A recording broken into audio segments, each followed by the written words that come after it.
3, 2, 1. Here we go!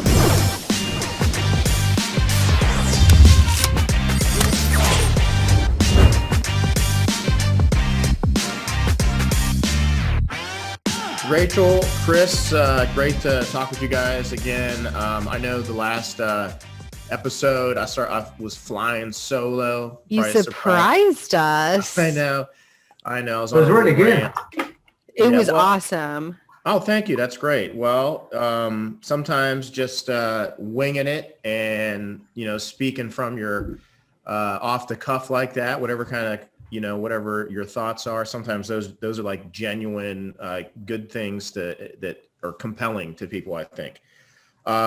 So for everybody that maybe didn't catch the last episode, we were talking amongst the three of us about evolving the episodes. We want to try to continue to do great content. Trust me, we've got lots of great guests still lined up. And really, it's just we've been so fortunate the first year to have so many great guests already. And of course, we've got some good ones lined up. But each week, we thought that also we were going to kind of pick some different topics. And I know we missed a week there because I kind of point to spring break, and it was a little bit crazy with the kids. The last 14 months has just felt like a giant spring break because the kids just went back to school like 2 weeks ago. So it feels like it's been spring break the entire time. But anyway, this week we were going to talk about sustainability. And that's a big word that a lot of people were kind of throwing out there. What does it mean to everybody? I mean, you hear lots of different viewpoints on it. But I know I had some different topics that I wanted to kind of talk about. And I'm going to start it off, and then Chris, Rachel, feel free to jump in with your viewpoints on it. But I know one of the things that kind of sparked this, and it's kind of been in the back of my mind, I've been thinking about sustainability and what does it mean and what does that mean to implement it?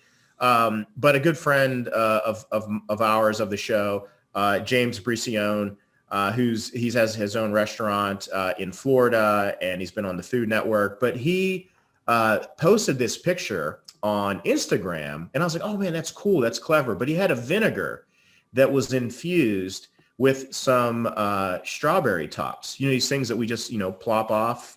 Francesca, when I make cereal for her, she's like, no, Daddy, take the tops off, and I throw them away. I was like, wow, that's kind of clever to make an infused vinegar with it. But I screenshotted that. I sent that to you, Rachel. I was like, check this out. It was kind of cool. I'm going to be all over that. I definitely have to try that. But what are some of the things that you guys think? And before I kind of offer that, one of the things that I want to kind of just throw into the mix as well, that's maybe might be a challenge on the other side of food waste and sustainability is, yes, we're talking about, yes, it's a good thing to do. We should do it.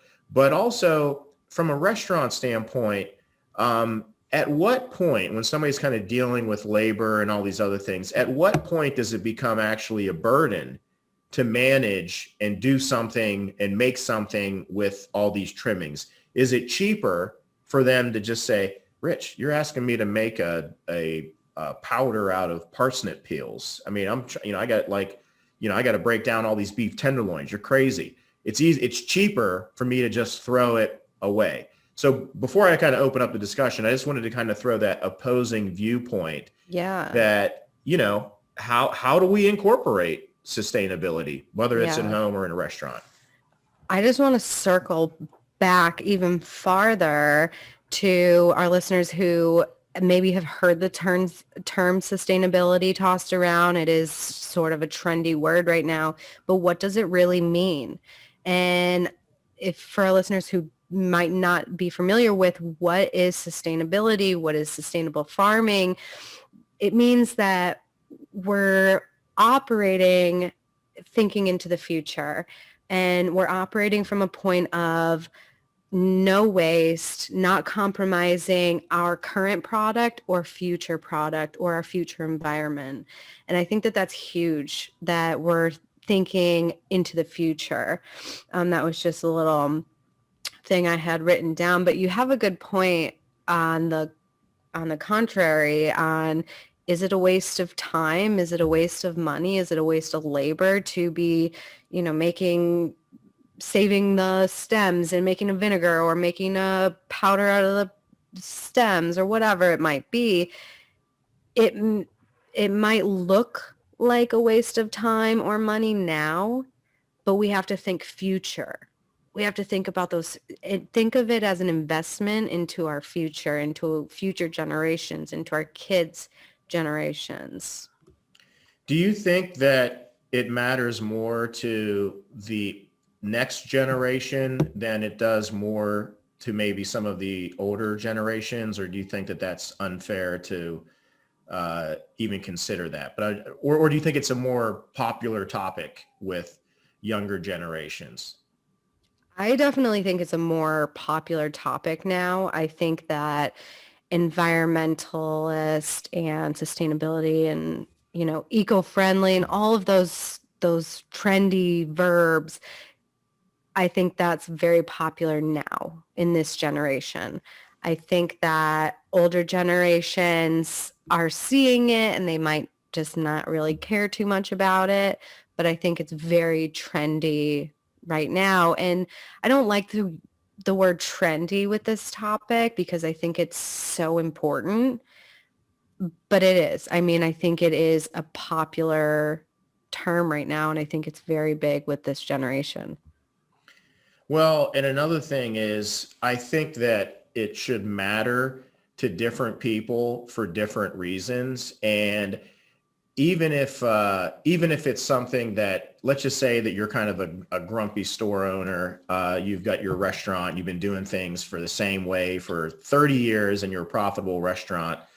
Who cares like why it is compelling and convinces somebody to try to think about food waste and to think about sustainability? If you're, somebody like my kids that are kind of, it's important for these reasons because it's a noble thing to do and it respects the planet and the ecosystem, all these different things. But from the standpoint, and I'm kind of taking it from the business standpoint, is if you think about it, let's just say something like when you look at like manufacturing, and in manufacturing, they're always looking at ways to things that maybe make manufacturing, the things that are making it less lean. And it's usually waste. It's the things that you can't bring value to a customer. The reason you have to charge more for your product. It's usually because of, and I went ahead and I pulled a couple of these up because I have a slide that I pulled up. It was overproduction is one of them, or over processing. Another one would be transportation. These are the things that when people talk about, hey, man, my lettuce is so expensive, or why are you charging me so much more for my entree? I've been coming to this restaurant for, 13 years, and why is the price going up? Well, if you're the business person and you're not the person, the person out there championing, the planet, there's a lot of reasons it's sustainability that I think that we can kind of get on that take it from any angle and convince somebody that being mindful about sustainability and waste. I mean, waste is kind of a big one that we've been really kind of thinking about, that there's a lot of reasons. I mean, it's actually trying to bring value to your customer or to your own business or to your employees, to your team. I mean, just chucking stuff out in the trash is it's wasteful. I mean, it's but I understand where people might say, well, Rich, it's cheaper for me to just throw those strawberry tops into the trash than to go and make vinegar with them. I mean, that is the challenge. The challenge is to figuring out how to accommodate the sustainability without disrupting our lives. But the return on it is the planet, the environment, the entire ecosystem of, the fish, the vegetables, all these different things. But also, I do think for those people out there that might be, I don't want to say naysayers, but those people that might have a hard time, maybe they don't want to embrace that theory, but it's also from a business standpoint. I mean, it's a way, those are the things that rob value from your customers. Yeah. And you made a good point when you talk about transportation. The whole sustainability, there's three main pillars. There's economic, there's environmental, and there's social. And sustainability has an impact on all of those things. Back to the transportation part, if you're getting a product from California, it's got to drive all the way across the country to wherever you are, Virginia or whatever. And, it's also packed in plastic, packed in whatever, which is also harmful for your body. So it's harmful to us. It's harmful to our planet. It's harmful to the economy, because we can be supporting smaller farms. We can be supporting smaller farmers who are practicing sustainability and practicing, sustainable farming practices, which will then increase the economy. And it's a whole circle of life. The thing, I think those are all really good points, especially I particularly like the three pillars. Those are things that kind of break it down for people to kind of understand. And also, I think bringing up the definition of sustainability, because I also agree a lot of words or topics, like another big one was like farm to table years ago. I was like, why was that ever a trend?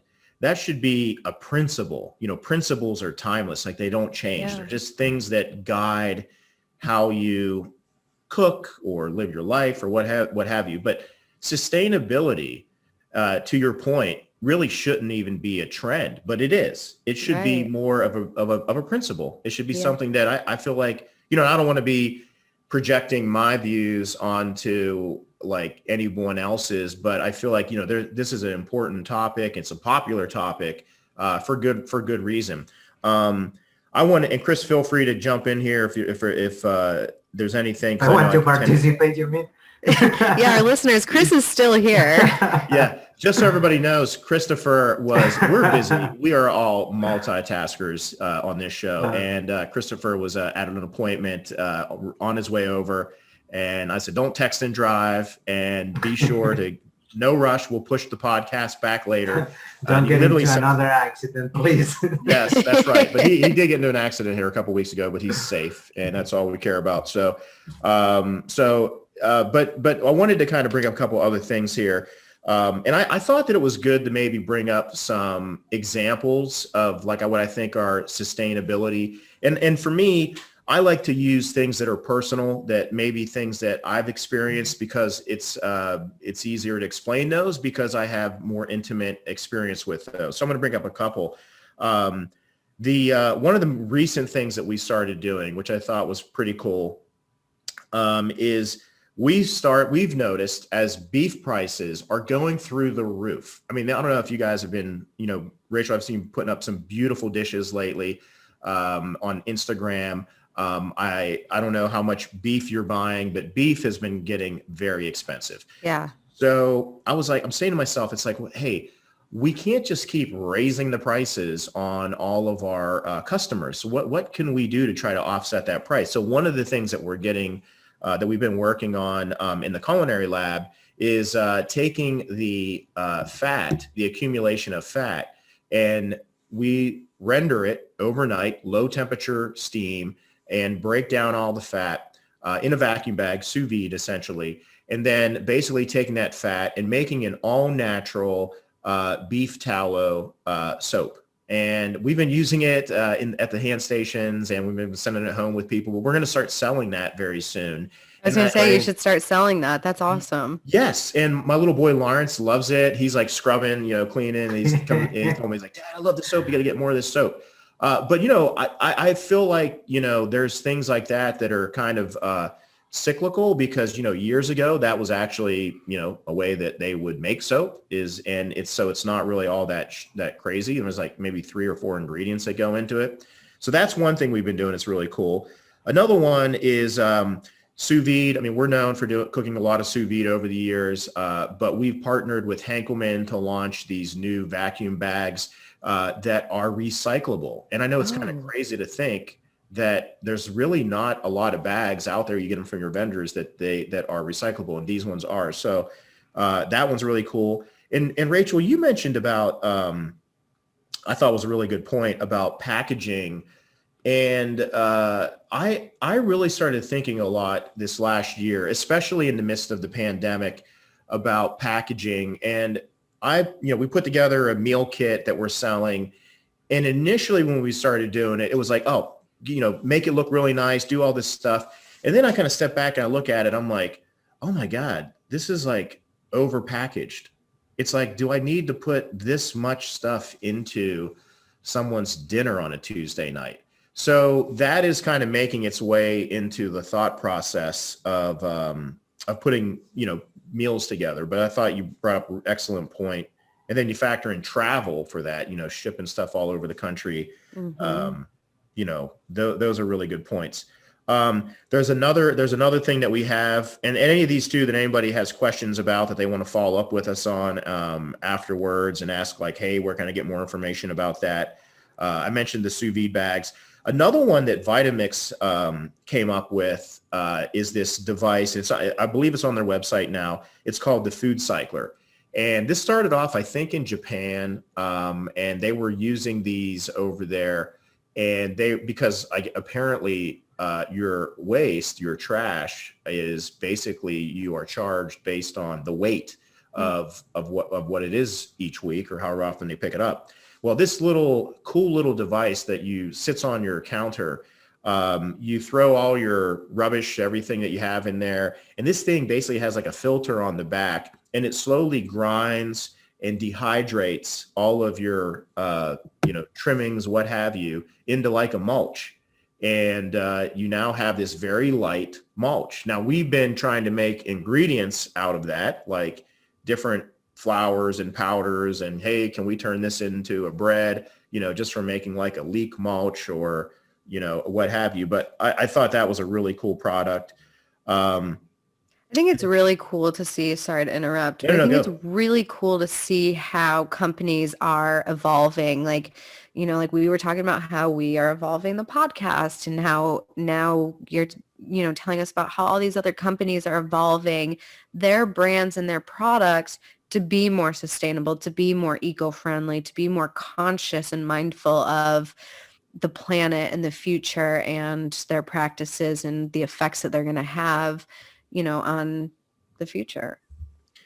Do you think that people think about that, the average person, when they go to the grocery store? Do you think that there's a shift to try to buy Unfortunately, local? I don't know. What do you think, so. Chris? No, I don't think so. I mean, it breaks my heart to say that. Many of the points that you were just talking, I was just thinking and trying to kind of like, I forgot to put my notes here, but I think that one of the most important things is knowing what sustainable means. What is the real meaning behind it? And I don't think that when people go to a supermarket or go to a farm or anything, they think more than what they just want to eat or what they're going to do at the end of the day.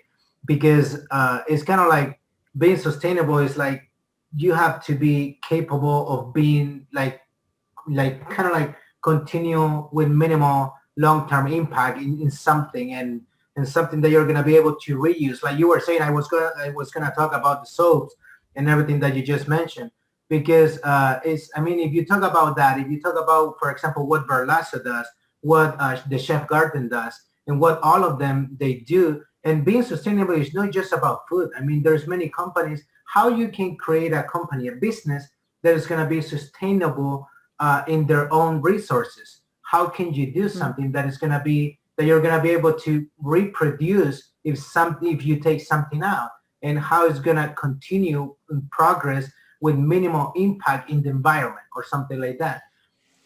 Chris, you run up two I think important partners with us, and that is Verlasso and Chef's Garden. And of course, we've spent years and had great relationships with them. But for our audience out there, people that may not know of both of those places, Can you tell everybody, the listeners, about Verlasso and about Chef's Garden, and what maybe like what's, why do you bring them up?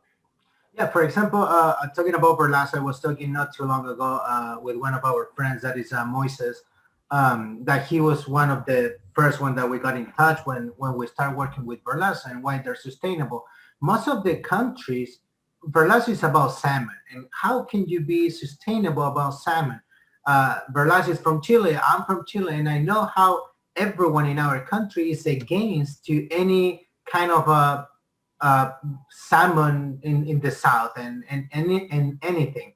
It doesn't mean that if they tell you sustainable, they don't believe in that. But that's another issue that many of the people in many of the countries are going to have, because there is so much information out there that they don't tell you what is sustainable. And if you talk to the Verlasso people and you watch the videos that they have, they show you why. They show you how they produce the salmon in one place, and then whenever the environment where the salmon is already kind of like not exhausted, before it gets exhausted, they move everything to a different place, and they let that piece of land, that piece of sea to recover, and that's for years, and they know that. That's why most of the people, they are against to having salmon in their countries, because it kind of like it destroyed the environment, it destroyed the seas and everything, because salmon is like that. And whenever you have 100,000 and 200,000 in one little square foot of a piece of sea,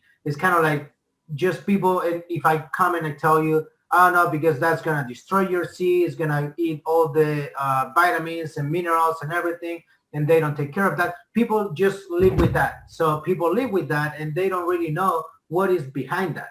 I mean, there's so many chefs that they're behind Verlasso for the same reason, because they took the time to listen to how Verlasso produced their salmon, how they take care of the actual salmon, the actual fish. And it's not just like, oh no, just like let's dump some fish into the ocean, let them grow, and then we're gonna fish them all, and then we're gonna sell them. No, it's not like that. And here in US, you get the salmon overnight. I mean, Verlasso get the salmon a day, 2 days ago from the sea in Chile. They fish them, and then they send it here. So it's like you're not even getting it frozen. It's totally fresh. And also you kind of brought up something that I think a lot of like consumers drive a lot of what we do. And people need to just take the time to learn about their products. Yes. I mean, you just talked about, the moving, basically, like, I feel like water could be, the environment can be spent just like land can be spent. Yeah. And Verlasso is a very innovative company. Another thing that they do that I thought was really cool. And again, this was me. I'm busy, but I want to learn about the people that we collaborate with. So you learn about their products. But another thing they do is incorporate algae and omega-3s into part of the salmon's diets. I mean, it's a very innovative thing that they're doing. And it's kind of like, when you start thinking about that, and you start thinking about companies that they're really thinking about the origin of their products. One of the other people we started working with is Sterling Caviar. They have amazing, very clean tasting. Rachel, we got to get you some. I don't know if you've gotten any yet, but not yet. We got to get you some. It is super clean flavor, but it is like domestic, farm raised, white sturgeon, incredible caviar. But, these are practices that people have to put a commitment. They got to put a process in place. And I also think that kind of helps guide the values of the company. It kind of helps define the decisions that you're going to make about other things that may not have to do really about sustainability. It's just more, it's the ethics of how you operate and how you manage. The ethics are huge. I mean, people really should be, listeners, this is for you, doing your research on where you're sourcing your product. With Verlasso, they're not just thinking about, yes, we have the best quality fish and, we're making money, whatever.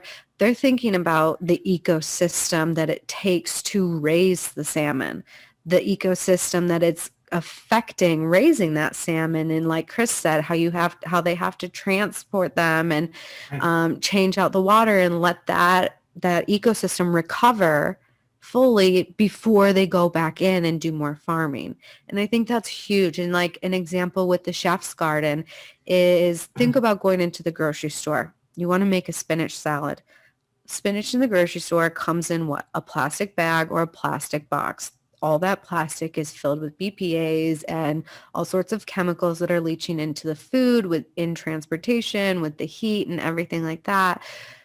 But with Chef's Garden, they don't come in plastic. It's a full thing of spinach. They care about the soil, and in a result of that and the result of their sustainable farming practices, you can taste the difference.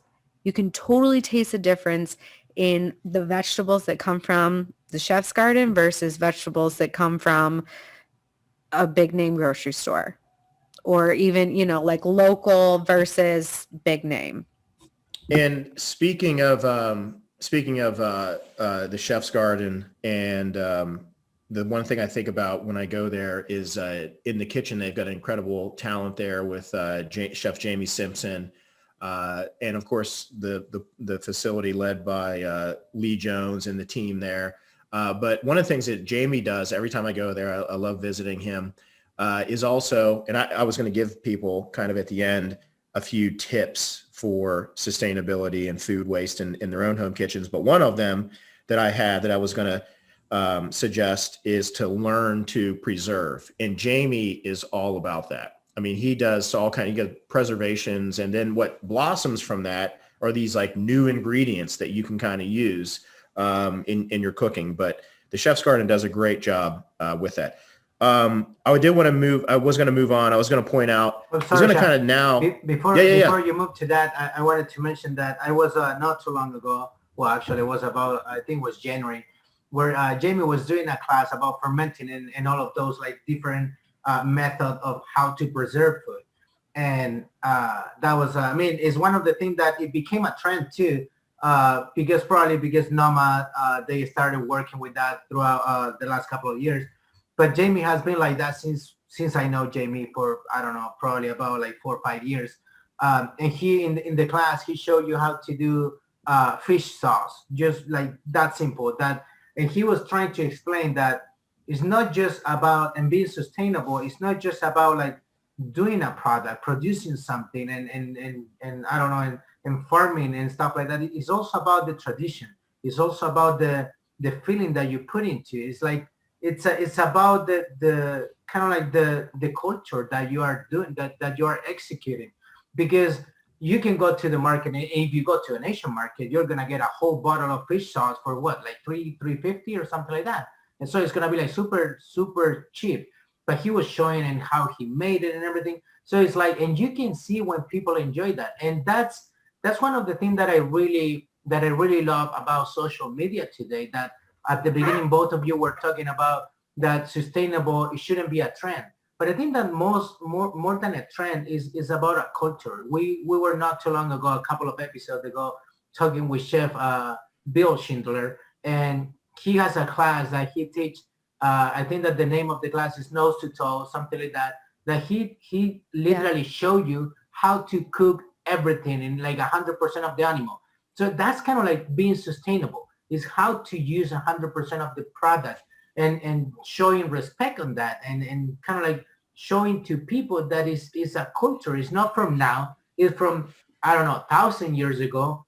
That probably my grandparents, they used to do that. But the newest generation, they just, like you were saying, they're not going to go to a supermarket and read where this is coming from. But when you go and you talk to your mom, when you go and you talk to your grandma, many people, they're going to find that, they're going to tell you, oh, no, you shouldn't eat that. Why? Not because it's bad for you. They just know that it's bad because their grandparents, they were telling them all the time it was bad. And it was because that was nature before. They didn't have internet. They didn't have an encyclopedia where they can look for, oh no, because it has too many, I don't know, different additives and stuff like that, chemicals and everything in the product. So that's also like being sustainable, is trying to keep it as natural as you can.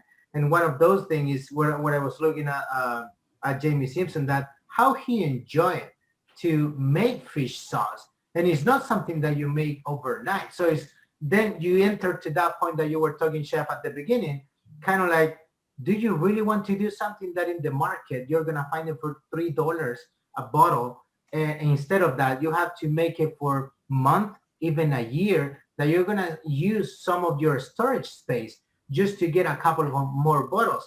But then Jamie, all the time he's saying like, I have this fish sauce that it has, I don't know, 50 years old because somebody else made it. When you look for sourdough, there's so many people sharing sourdough now because it was a trend last year. And then at the end of the day, you end up like meeting people and doing a network that is huge, and is huge about that, the culture that they have been creating for years. Well, that's one of those pillars of sustainability, is that social, right, and the connections that we create through sustainability. And, that's why I was saying that I do think that there are compelling reasons for people, but it may be for different reasons. One might be to be more intimate with the craft of making something. For somebody else, maybe that runs a large operation, it might be, hey, return on investment. For somebody else, it is meaningful because, again, it may fulfill a noble cause of taking care of the planet. But we talked a lot about ingredients.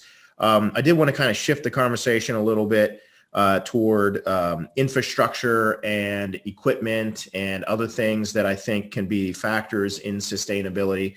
And again, the proof is in the pudding. It's easy to talk about that stuff, but it's another thing to actually go and put it into practice. So I was going to bring up a couple of items that we do at Roots.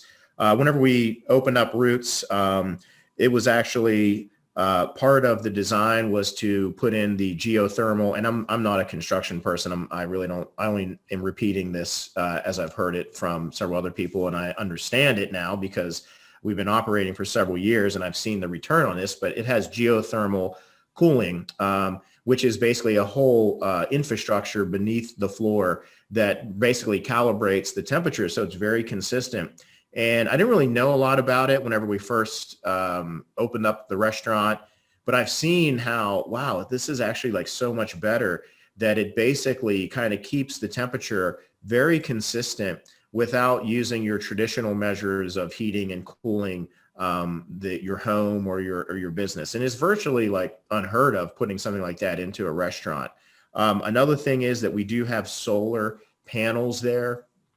Now with solar energy, it takes a long, long time.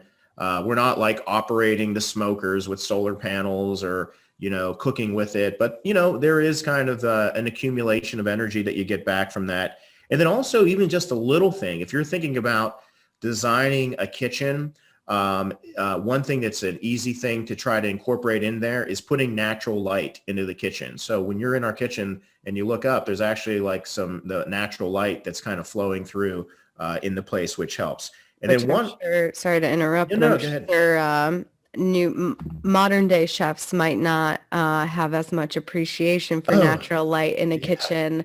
Like old school chefs are in these dark dungeony kitchens, like that. That's just something to think about. Well, and I can tell you from years ago, being at the Greenbrier, I used to work in the tavern room, which was the fine dining restaurant, and we were in the basement. There was no light whatsoever. And when there was a power outage, there was a power outage. You couldn't see anything. And one other point I wanted to bring up to you guys and see what you thought about this. I'm not sure how many people know about this, but we had one of our listeners out there, Christopher Galarza, who is a culinary sustainability consultant. And I thought this maybe, something, maybe a future guest on the show, but it's really interesting. One of the trends, using the trend word there, but one of the trajectory of what's happening out there in the energy space that I don't think people maybe in other parts of the country really know about this, but a lot of things happen in California and kind of like make their way across the country. And one of the things that is happening out there a lot is the shift to decarbonization and utilization of electric power as opposed to gas. So it's essentially the electrification of kitchens, both commercial and residential. And actually, to date, 30 cities in California have banned gas hookups. So this is something where I know I'm in the process right now of renovating, remodeling our home kitchen. And it kind of gives pause and to really think about, hey, my wife and I aren't planning on selling our home anytime soon, but someday, maybe when we go to sell our home, I remember talking with the contractor the other day. He's like, well, most chefs really prefer gas. And, I was like, yeah, well, I'm a chef and I like gas, but, I'm thinking about induction. But what do you guys think about that with the power shift and all that? Isn't that something that, I didn't know about that until Chris brought that to my attention. I definitely, I know it's a thing. I know it's out there. Personally, I hate cooking I live in an apartment and I hate cooking with my induction stove. So that's like one thing for me. So you have induction? Yeah, I do. Okay. I do. But I prefer fire. Yeah. But I like fire too. Natural fires. What chef doesn't love to play with fire? Come on. So, but I think it is huge. I think that electricity and, using propane and thinking about what we're omitting into the atmosphere as far as toxins and chemicals, I think that that's something that we should really be considering. And it does make me now be more grateful that I have an induction. I think that what you just mentioned is kind of like, it's another like big point of being sustainable. Like, how can you use the resources, the natural resources, to replace others? I love fire too. Like you said, I don't know any chef that they prefer an electric burner than having fire, and like even just lighting up some, I don't know, wood or something like that. I think that all of us, we love that. But depending which part of the world you're looking for and which resources. For example, I don't know, the chef knows this, I'm a huge fan of Tesla. And not because they're nice cars, because they don't make cars. If you look at the cars, if you look at videos, they have so many issues in design. The design for like outside looks great, but they're so efficient. And gas right now that is going like crazy. The price is just like going up. It has a nonstop right now. And they're really fast too. Yeah. That's another one. Yeah. They accelerate. They accelerate really quick, right? They're amazing. But it's like, wouldn't you prefer like to have something that you're gonna spend so little money, and it's just like charging your phone. So it's like, but just talking about that, like I said, I'm a huge fan of Tesla. I can be talking for that for like hours. They have solar panels. Not right now. They created, they should sponsor the podcast. Right now, They created a roof tiles that they are microcells that you can, instead of like putting instead of putting like solar panels, you replace it with this new microcells that they have that is actually a tile. So you put that and you get energy for your entire house. So that's kind of like being sustainable. And that's why I was saying, like, it's not just about food, it's about everything. And then from there, you can replace so many other things. It's about being efficient. It's about being sustainable. It's about like being smart too. And just like that, like you were saying, Chef, about the kind of energy that you have in the roots, and not just that, the natural light that you have been. I think that was a great movement. When I saw it the first time, when they were putting those kind of like tubes and what it was, I was like, this is great, because of course, when it's night, it's night. You need a couple of bulbs, you need a couple of lights inside of the market, but it's just like, how can you be more efficient, like work smarter instead of harder? It's just about that. And now during the day, you're saving, first of all, and that's what it's like, kind of like for me, what it would be for a sustainability for a business. How can you save money? Now you have natural light. Now you have solar panels. Yeah, the main thing I would say that for sustainability for a business is the biggest impact that you're going to get into the initial investment. For example, solar panels are not cheap, but then throughout years, if your business stay throughout years, they're going to pay by themselves, because at the end of the day, you're not going to be spending as much energy, as much electricity or anything else as you should because you have solar panel, you have this Theo, what was the name? Theo Germo, the floor, whatever it was. I forgot the name. Geothermal. Yeah, geothermal. I said it. I'm saying that. That's the thermal. But yeah, I mean, talking about that is how can you, like everyone is saying all the time, work smarter instead of harder. I think you made a really great point on the initial investment of sustainability.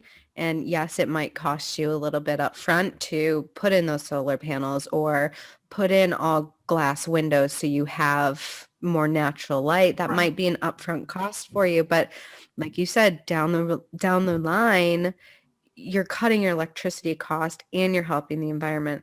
Another thing for our listeners who maybe can't afford a Tesla, because I know I'm saving for a Tesla, is to walk. I mean, if you're in a place where the weather's warm enough here in Florida, I know Chris and I walk everywhere. I avoid using my car and emitting gas or, the toxins from my car as much as possible. Obviously I can't, always go to the grocery store without my car, but it's just thinking about those little things you can do. If there's, one trip you can make walking somewhere instead of using your car, walk, it's a whole. Especially when you think about that there's over 300 million people just in our country.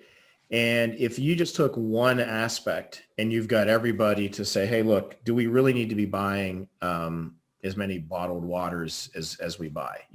I mean, I think bottled waters can be a whole nother topic. Yeah, totally. I finally broke down and I got each one of us in the family to have a different colored, I don't know, it's a hydrocell or something. It's one of but my wife, I always give her a hard time.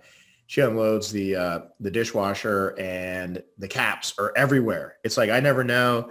I'm like exploring every morning for where could they be? Oh, the spice jar. No, it's not that bad, but she does put them. I mean, they're all over the place. So I got the one now, the bottle that's connected that has a lid that stays on it.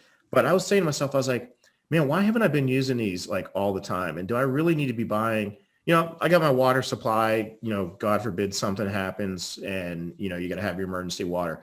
But, it really, you think about how many bottled waters we're actually installing at the lab, really for this main reason, a Nordac water filtration system.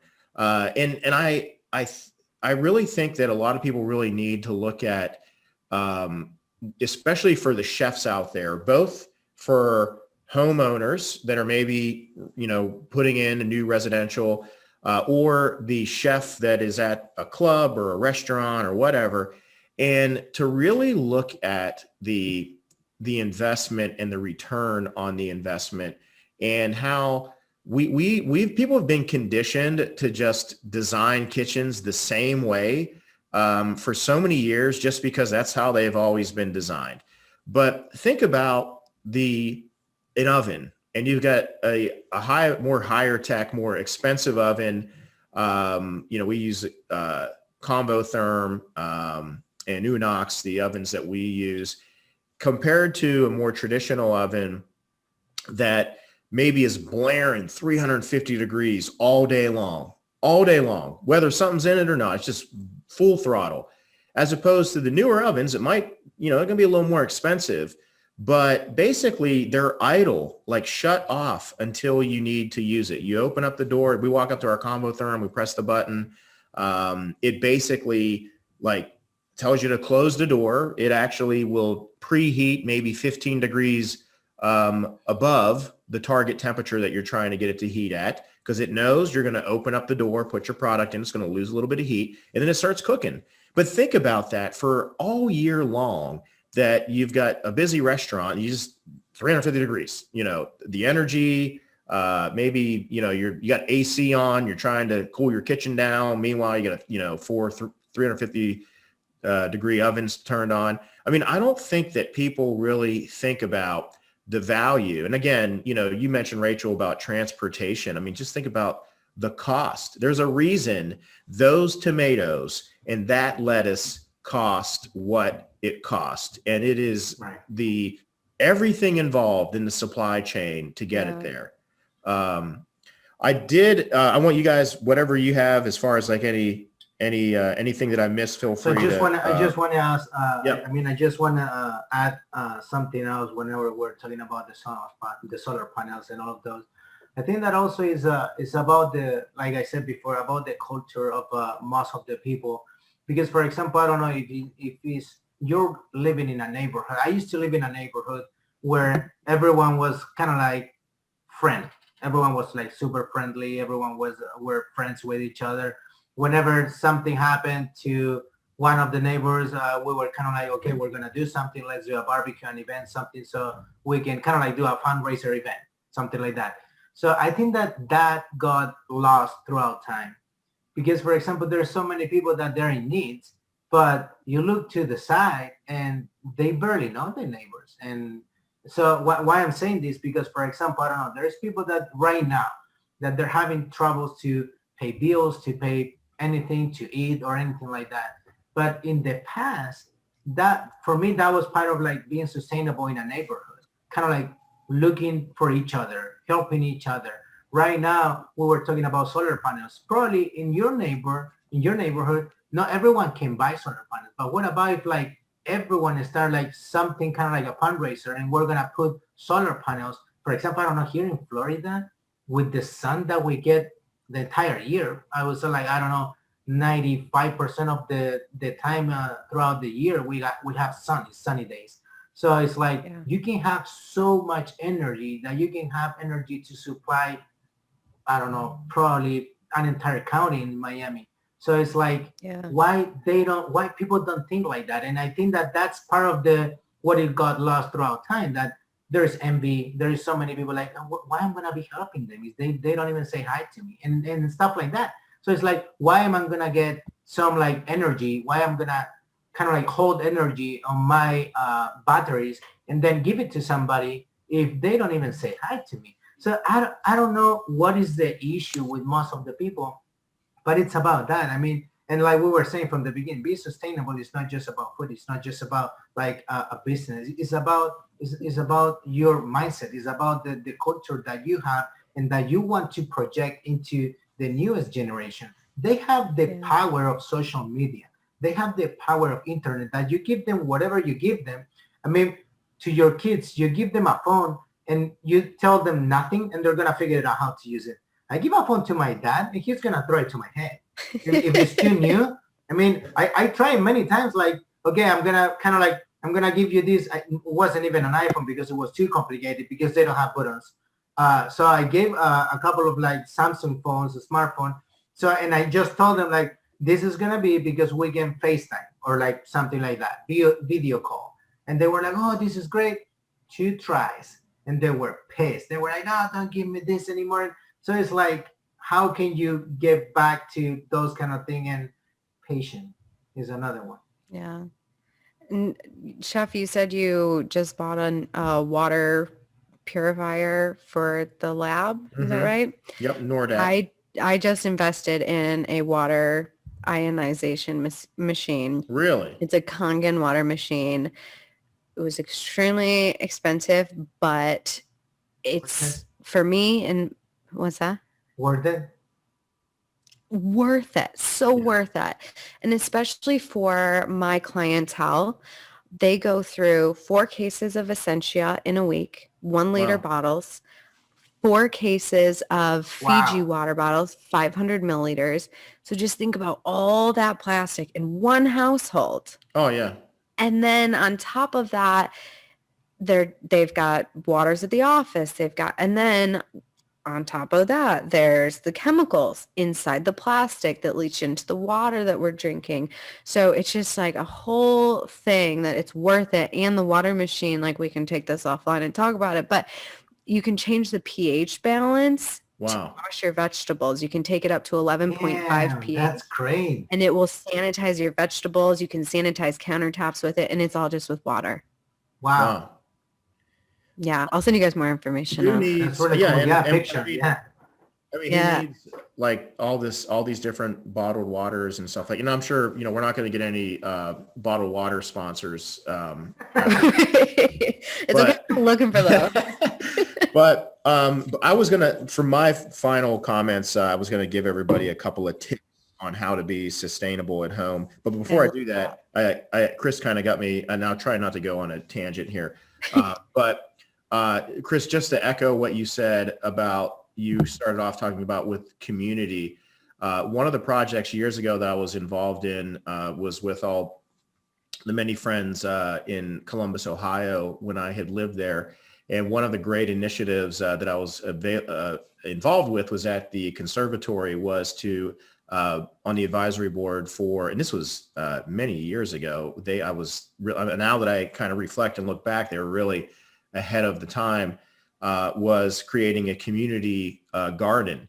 And if you have maybe a way to get back to that kind of connection with people, and a great way to reach out and build a relationship with your community, your neighbors, is to maybe kind of walk over and say, hey, Ralph, what if we, let's put this garden in together that we as a team, as a family, families can all, get vegetables and stuff from. And what that does is, one of the great ways to kind of build relationships, and food is a wonderful unifier in that, is to make people become stakeholders in something common, something that they can all have value in and share. And I think it's a great way. I think you kind of really hit a talking point that I didn't even really think about. But a garden, or making your own wine or whatever, could be a really cool thing to do. It strengthens that social pillar. Totally. Absolutely. I mean, it kind of goes right back to one of those pillars that you were talking about. And I think sometimes we think that we always have to find the way to muster up the money to have the budget to buy a Tesla or solar panels. And that's kind of higher level. And it's great if you can do that. But there's way more fundamental things that you can introduce into your day-to-day. Couple little things that I put as far as some tips for everybody out there. Say, hey, Rich, I'm not going to be buying a Tesla tomorrow. What can I do? I got a couple little tips I thought that were easy ones. One of them is, and I mentioned this about Jamie already, so one of them's already, and that is learn to preserve. I think and I do this. I mean, my wife will tell you, I mean, I don't really can. I kind of do more just like pickled jalapenos, pickled this, preserve that, I do some charcuterie, stuff like that for at home. But I think learning to preserve is a great way to, if you got something that you're saying, I'm not gonna be able to use all these peppers, and somebody just gave these to me from their garden. I mean, I banana peppers, I love banana peppers, and I don't want to waste them. I'm not gonna be able to use them all. So that's a great one. Another one. Sorry to interrupt, but touching on food, any of your, vegetable scraps, instead of throwing them away, freeze them, make a stock out of it. Or find somebody, if you don't live somewhere where you can compost, find somebody or find a place where you can compost. They make little under the sinks, under the sink size compost bins. I know I got one for my mom for Christmas, and she absolutely loves it. And then she just takes it out back and dumps it behind the barn and compost, and she's feeding back into the cycle. Yeah, and it's like effortless to be able to do that. Yeah, that's like no-brainer. Another one that I put here is to blend it up. And what I mean by that is, think about, hey, I've got some kale here. I'm not going to be able to use all this. In fact, I ordered some vegetables from the chef's garden. I had a little bit of extra kale. And I've been sneaking that into some blueberry smoothies in the morning, not even knowing that with all this lettuce, I'm not going to be able to, Laura will be lettuced out. She loves salads, but, not going to be able to use it all. So I've been in it now over the course of a week. I've eaten a lot of kale. So blending it up, of course, our friends at Vitamix have incredible, powerful blenders, and you can pretty much anything you put in there. I was going to say our friend Vicky Krinsky is smiling at that, putting spinach in your smoothies. She would. I think I probably subliminally learned that on the show from her. Just from definitely she does. Yeah. She's rubbed off on me over the years with some really good habits. Another one, actually, Rachel, you mentioned it, and that is make stock. I mean, I think a lot of times people also think of stock as like beef stock, chicken stock, fish fumet, but you can make stocks out of all kinds of things. I mean, you can make them if you have like a lot of celeriac or fennel, whatever kind of peelings. I went quail hunting last year, and I had leftover quail, and I made quail stock that I ended up turning into gumbo. So making stocks, it's just kind of like not really being casual about waste. And the one thing I would say, I feel like at least with vegetables, I'm probably more mindful about meat protein and wasting that than I am vegetables. Because at least with vegetables, as you mentioned, you can at least compost that or break that back down into the land, and it's returned to the earth with the nutrients. But I tell my kids, it's like, look, don't waste that. An animal gave its life for it, and we need to not go into things with the paradigm of just careless waste. And I think for me, at least, especially with animal proteins, I mean, I feel like really it's more meaningful, I think. The other one, I have two more here, is to perk up or jazz up your water. I know, and Rachel, I think you would appreciate this one.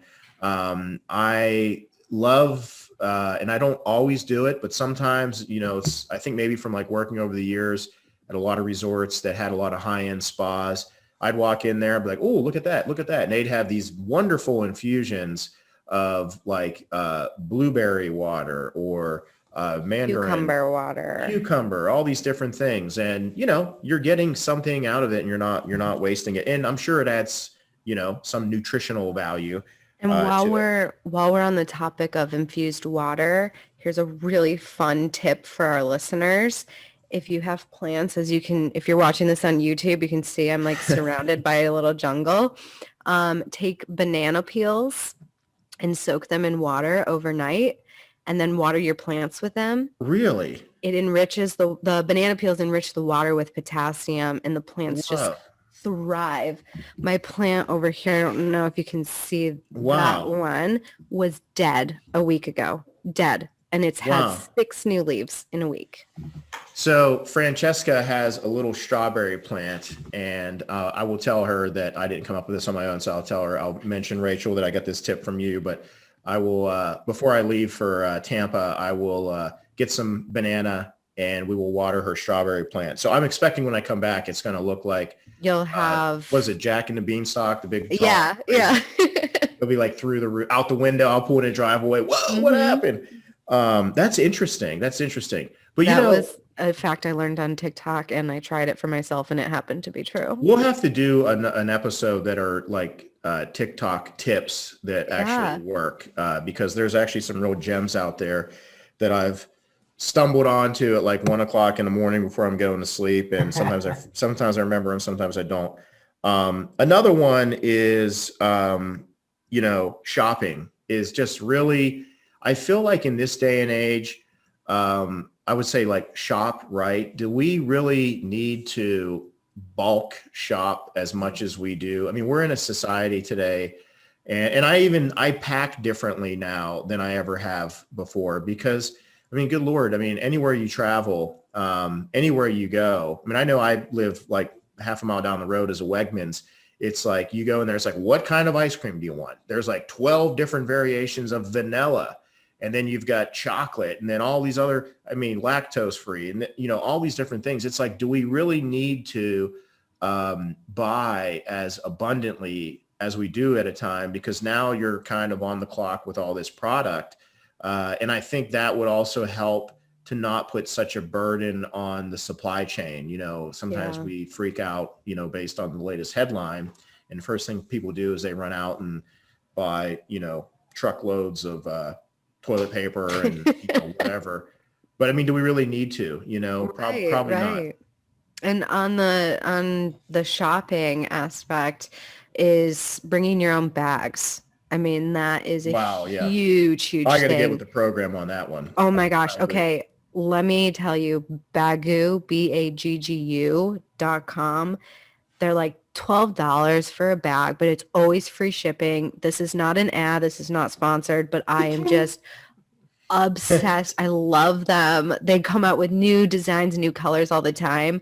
So that's something that I've just become I do not leave my house without my bags. I What do mean, you have? even at the grocery store, how many do I have? A lot. Yeah.